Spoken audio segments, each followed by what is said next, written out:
So today topic is stress. So आइए discuss करते हैं what is stress.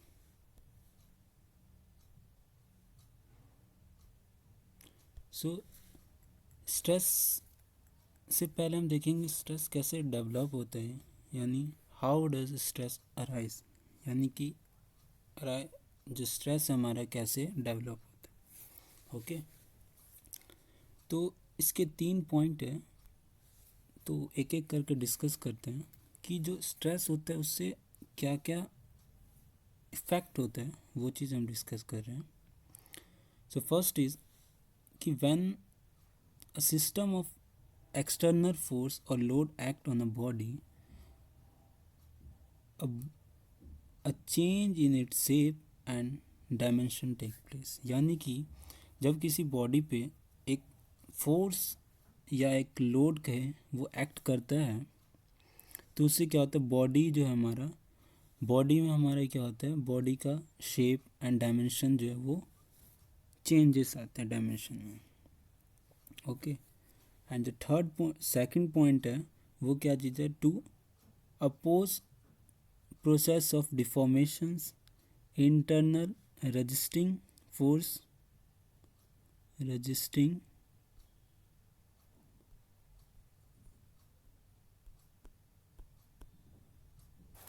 resisting internal resisting force are set up in the body due to cohesive force acting between molecules of a material। यानी कि क्या है, एक जब हमने फोर्स एक्ट किया बॉडी पे तो उससे क्या होगा, एक हमारा इंटरनल रेजिस्टिंग फोर्स भी अप्लाई, मतलब इंटरनल रेजिस्टिंग फोर्स भी बॉडी में एक सेटअप होगा। ठीक है, वो ड्यू टू कोहेसिव फोर्स के कारण होगा। सो कोहेसिव फोर्स क्या होता है, the force of attractions between molecules of same substance. यानी कि जो हमारा मॉलिक्यूल्स है उस दो मॉलिक्यूल्स के बीच में एक अट्रैक्शंस हो रहा है, वो सेम सब्सटेंस है, उस चीज़ को हम कोहेसिव फोर्स कहते हैं। ठीक है, यानी कि दो मॉलिक्यूल्स के बीच में हमारा एक कोहेसिव फोर्स एक्ट कर रहा है। ठीक, and the third point is resisting force are uniformly distributed over entire sections. यानी कि जो हमारा रेजिस्टिव फोर्स अप्लाई हो रहा है बॉडी में वो क्या होगा, एक यूनिफॉर्मली डिस्ट्रीब्यूट होगा पूरे एंटायर बॉडी पे, यानी कि क्रॉस सेक्शंस एरिया पे, उसी को हम रेजिस्टिव फोर्स कहेंगे। ठीक है, रेजिस्टिव मतलब रेजिस्टिव फोर्स जब वो अप्लाई होगा।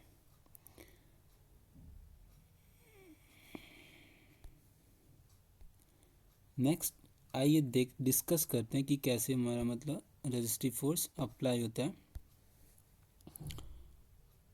तो जैसे कि ये डायग्राम दिया हुआ है, इसी को हम ब्रीफली करते हैं कि ये हमारा एक ब्लॉक है।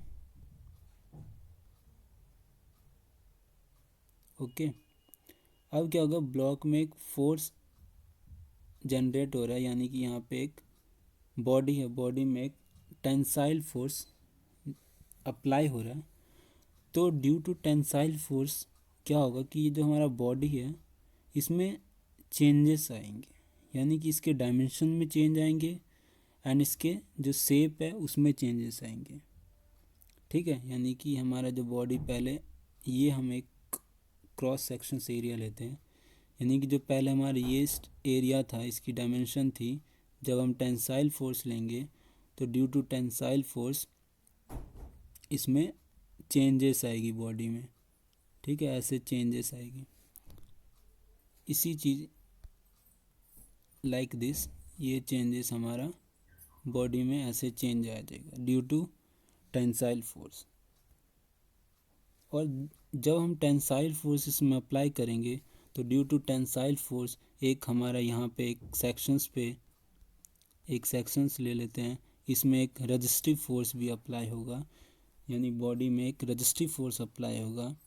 तो ड्यू टू रेजिस्टिव जो फोर्स है वो क्या होगा, एक इक्वली डिस्ट्रीब्यूट होगा एंटायर बॉडी पे, जो हमने पहले डिस्कस किया था।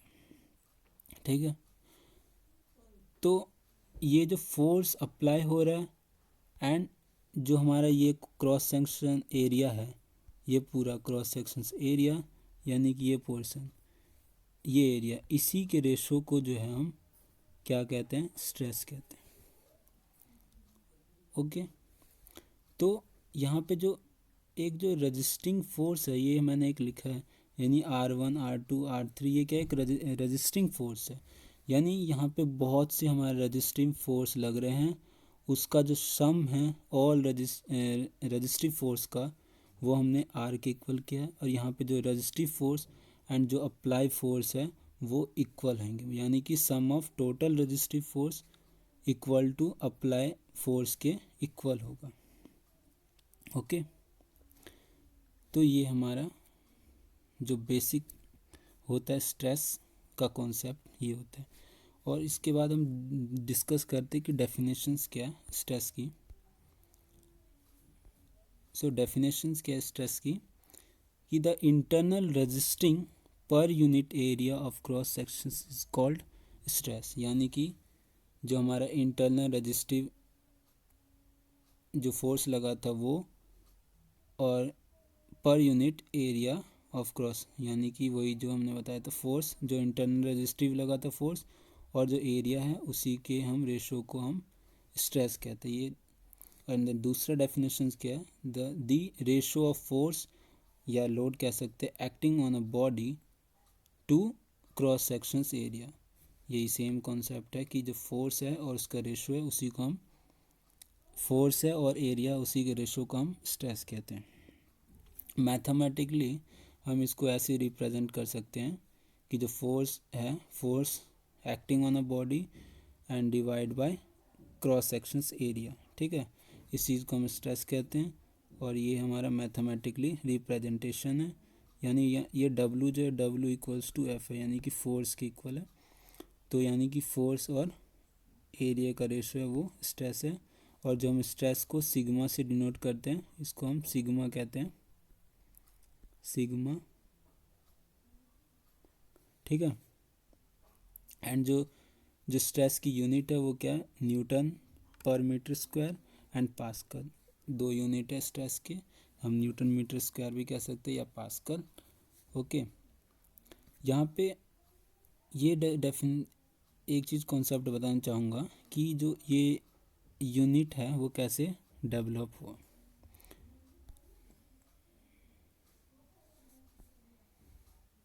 So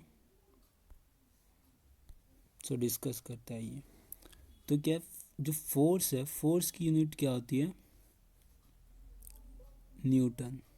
okay, and the area की यूनिट क्या होती है, मीटर स्क्वायर, यानी मीटर स्क्वायर, ठीक है। तो यानी कि फोर्स और एरिया का रेशो जो है वो हमारा क्या कहलाता है, स्ट्रेस। तो यानी कि फोर्स की यूनिट क्या, न्यूटन, एंड जो एरिया का यूनिट क्या, मीटर स्क्वायर।